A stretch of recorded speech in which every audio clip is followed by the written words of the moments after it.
Children, in today's class, we are going to learn about the complex number, the representation of a complex number. We have already discussed how to find the modulus of the complex number. We will learn how to find the distance between 2 points on the Argand plane and the coordinates of a point which divides the the join of 2 points on the Argand plane. Children, we will also learn how to find the polar form or the trigonometric form of a complex number and the square root of a complex number. So these many things we are going to discuss in today's class. So let's start with the representation of a complex number. Children, we have studied that if z1 equals to x1 plus I y1 represents a complex number where x1 represents the real part of the complex number and y1 represents the imaginary part of the complex number. And if we plot these points x1, y1 on the Argand plane is a plane in which x-axis representing real part of the complex number and y-axis representing imaginary part of the complex number. Right. So when we represent this z1 complex number on the Argand plane, so this point P is representing x1 comma y1 on the Argand plane. Argand plane is also called a complex plane. Now this distance is x1 on the Argand plane and the imaginary distance will be plotted along y-axis. So this distance will be y1. So the distance, it will form a right angle triangle. So the distance OP will be by Pythagoras theorem under root x1 square plus y1 square, which is representing the modulus of the complex number z1. Right. So this z1 is equals to the length OP, which is the modulus of P, which is under root x1 square plus y1 square. Right. Suppose there are 2 points on the complex number and we have to find the distance of those 2 points. Suppose one point is P represented by complex number z1, whose x1 plus I y1, and then the point R represented complex number x1 plus I y2. Right. So if we have to calculate the distance of points PR, that is length between PR. So this will be calculated by the modulus of z1 minus z2 or the mod of z2 minus z1. So when we simplify this term, we'll get under root x1 minus x2 to the whole square plus y1 minus y2 to the whole square. That will be the length of PR, the distance between the 2 points lying on the Argand plane. Right. Suppose let's see, there is a point Q which divides the join of P and R on the Argand plane, where x-axis represents the real part of the complex number and y-axis represents imaginary part of the complex number. So this point Q will be calculated by using section formula that we have studied in class 10. What does section formula says? Suppose this point Q is dividing the PR in the ratio of m1 is to m2 internally, then the coordinates of Q will be m1 x2 plus m2 x1 upon m1 plus m2. Okay. So when we represent this Q in the form of complex number, we'll get m1 x2 plus m2 x1 upon m1 plus m2 plus I times of m1 y2 plus m2 y1 upon m1 plus m2. When we take the LCM of m1 and m2, m1 plus m2 taking denominator, we have the same denominator here. When we take LCM and simplify, we get the complex number of Q z3 as m1 z2 plus m2 z1 upon m1 plus m2. Alright children, note down this much first. Now children, let's discuss the triangle inequality. Suppose there are points which is representing the complex number z1 and z2 is represented by P and Q. So the length OP will be representing the modulus of the complex number z1 and length OQ will be representing the modulus of the complex number z2. Right. Children, if OPQR is a parallelogram where opposite sides are parallel and equal, and then we know that the diagonals of a parallelogram are bisectors of each other. Right. If it is rhombus, then they are perpendicular bisectors. If it is only parallelogram, then the diagonals will only bisect each other. That means we can say that the M is the midpoint of P and Q. So if that means M is dividing P and Q in the ratio 1:2, 1:1, sorry. So if we calculate the coordinates of M, we will get Z1 plus Z2 upon 2 by midpoint formula, right? Where the ratio is 1:1. So midpoint M will become midpoint, right? And M is also the midpoint of OR, where O and R are the vertices of the parallelogram, opposite vertices. So from again the midpoint or the section formula if we apply, then we can calculate the coordinates of R, and the coordinates of R will come if M is Z1 plus Z2 upon 2 and O is the origin whose coordinates are 0, 0. So the coordinates of R will come Z1 plus Z2. So if the coordinates of R is Z1 plus Z2, or the complex number Z1 plus Z2 R is, then the length of the side OR will be mod of Z1 plus Z2, right? M is represented by complex number Z1 plus Z2 upon 2, then R is represented by Z1 plus Z2. So the length OR will represented by the modulus of the complex number Z1 plus Z2. Now children, if you see that in triangle OPR, here OPR, the opposite sides of parallelogram are parallel and equal. So the length of PR will same as the length of OQ, right? So PR can be represented as mod of Z1.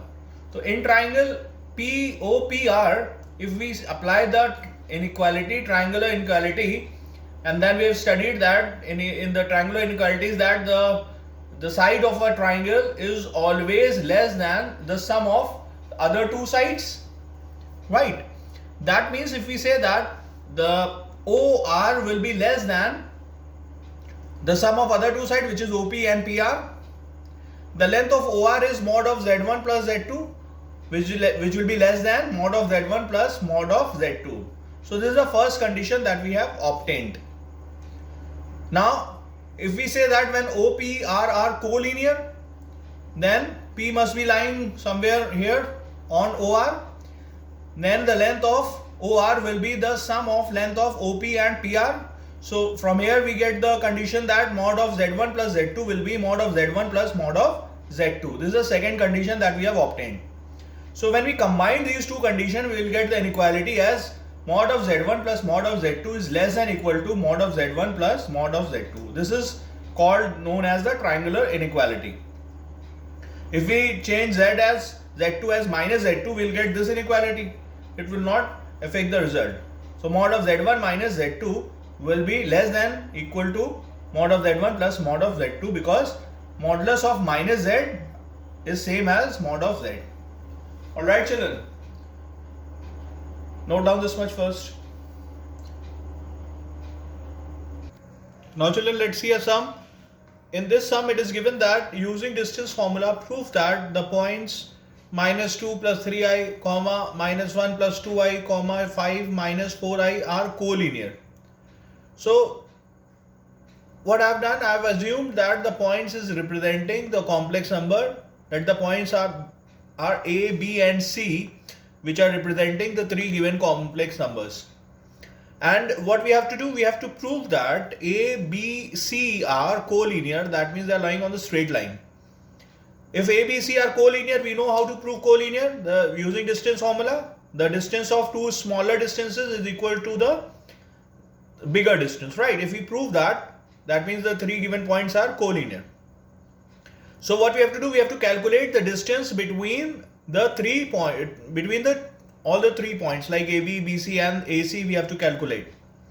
So when we calculate AB by using distance formula, it will be under root x2 minus x1 to the whole square plus y2 minus y1 to the whole square, right? When we apply the values of x1, x2, y1, y2, we'll get the value root 2. That is the length of AB. When we apply distance formula in BC, where the complex number B is minus 1 plus 2i, C is 5 minus 4i, so the length of BC will come 6 root 2, right? Applying distance formula. And when we calculate AC, A is a complex number which is representing minus 2 plus 3i, and C is the complex number 2 minus 4i. Right, C is the point which is represented by complex number 5 minus 4i on the Argand plane. Right, so the length of AC will be under root minus 2 minus 5 to the whole square plus 3 plus 4 to the whole square. When we calculate, we'll get 7 root 2. Now, if you add AB plus BC, you will get root 2 plus 6 root 2, that is 7 root 2. And 7 root 2 is the length of AC. That means the sum of two smaller side is equal to the bigger side. When this condition happens, then we can say that A, B and C are collinears. They are lying on the same straight line. Alright children, let's note down the solution please. Children, now let's see the polar or the trigonometric form of a complex number. So there are few forms of a complex number like Cartesian form, vector form, polar form or trigonometric form. Suppose there is a point P which represents a complex number Z on the Argand plane and Z is x plus iy. Then the length OP we have already studied representing the modulus of Z. Say R. R is representing OP or R or mod of Z is under root x to x square plus y square. Right. Suppose this line OP makes an angle theta with the positive x-axis or real x-axis. Then this theta will be called as the argument of the complex number Z or it can also be called as the amplitude of the complex number Z. Alright children, now we know what is R and what is theta. Theta is the angle which the complex number makes with the x-axis and R is the modulus of the complex number. Right. Now if you see in this triangle OPR, this is x, this is y and this is R. Right, OP is R. So in triangle OPR, if we apply cos theta, we will get x upon R base upon hypotenuse. So value of x will be R cos theta. Similarly, if we apply sin theta, that will be perpendicular upon hypotenuse. So value of y will come R sin theta. The complex number Z is given as x plus iy. So if we substitute the value of x and y here, we will get R cos theta plus IR sin theta. You can see that R is common, right? So if we take R common, we'll get the complex number as R cos theta plus I sin theta in bracket. So this is the trigonometric form or the polar form where R is the modulus of the complex number and theta is the amplitude of the complex number. Alright children, note this board down. Now children, let's see a sum where we have to find the polar form. In this sum we have to calculate the polar form of the complex number 2 plus 2i. Okay, for finding the polar forms for any complex number z equals to x plus iy, we know that z plus iy can be converted in polar form as r bracket cos theta plus I sin theta. Right, this r is the modulus of the complex number z and this theta will be called as the argument or the amplitude of the complex number. The value, remember children, the value of theta, if the value of theta is lying between greater than minus pi and less than equals to pi, it will be considered as the principal value. Right, theta is a periodic function, we can get more than one value. Remember the range, if the range is in between greater than minus pi and less than equals to pi, it will be considered as the principal value, otherwise it will be considered as the general value. For calculating the value of argument, we know that the angle tan, if we apply in the triangle, then tan theta will be y upon x. Right?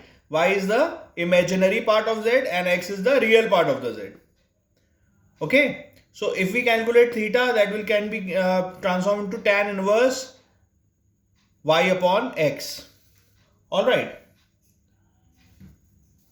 Now let's see this sum where we have to convert this complex number into polar form. Z equals to 2 plus 2i. So if we can calculate the modulus of z or the value of r, that will be 2 square plus minus 2 square. That is 2 root 2 we will get. Now the important part, how to calculate the argument. Okay, pay attention children. Tan theta is y upon x. Tan theta is y upon x, the value of y is minus 2 and the value of x is 2. Minus 2 upon 2 is minus 1. Alright, the value of tan theta is minus 1. So minus 1 can be obtained in second quadrant, minus 1 can be obtained in fourth quadrant, and in both the quadrants we will be getting the principal value. So in which quadrant we are going to take the principal value? We will pay attention to the complex number that is given to us. We know that the children, there are 4 quadrants. In the first quadrant, the signs of x and y are both positive. In second quadrant, the cosine of x is negative and y is positive. Third, both are negative. And in fourth, x is positive and y is negative. Now let's see the complex number here. Here you see that the sign of x is positive and y is negative. When x is positive and y is negative, that means this point is lying, this complex number lying in fourth quadrant. Now we will calculate the value of tan theta in the fourth quadrant. So minus 1 can be written as tan of minus pi by 4. See minus pi by 4 comes in fourth quadrant. So the value of theta will be minus pi by 4. Now you know how to calculate the value of theta, right? The value of minus 1, tan minus 1 is 135 degree also, right? But I have taken minus pi by 4. Why? Because you have to see the complex number and decide in which quadrant this complex number is lying. This is very important. Once you know that this complex number is lying in fourth quadrant, then easily you can take the angle of the complex number. So 1, it will be pi by 4. It is a clockwise direction through, so minus pi by 4. So this z can be represented as 2 root 2 cos minus pi by 4 plus I sin minus pi by 4. Simplify further, you can get this value also. So this is the way for finding the amplitude, argument and the polar form of the complex number. Right children? The remaining sums in the exercise are same. In the few sums you have to simplify first, convert this expression into the simplified form into x plus iy form and then find the polar form of the complex number. Right? Note down this much first.